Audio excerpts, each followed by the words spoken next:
रसताला तो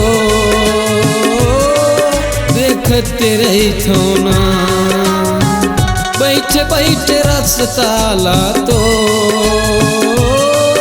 देखते रही थो ना।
कमरदा तहसील पंडरिया काम हवै मोर नवा पारा, मोर मायारू जैन भुलाबे तही हम चुओ मोर सहारा, मोर मायारू जैन भुलाबे तही हम चुओ मोर सहारा।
मन के प्यास बुझा दे पगली राख ले हृदय के छैया, मन के प्यास बुझा दे पगली राख ले हृदय के छैया।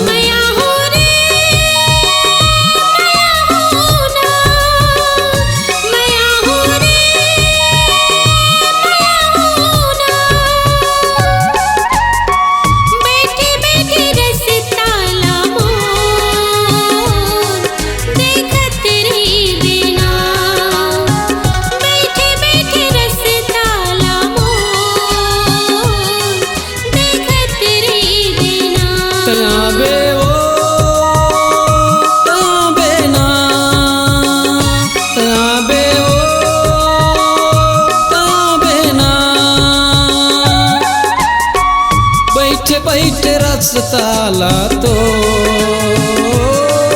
देखते रही थो ना, बैठे बैठे रसताला मोर देखते रही बिना, बैठ बैठ रसताला तो देखते रही थो ना।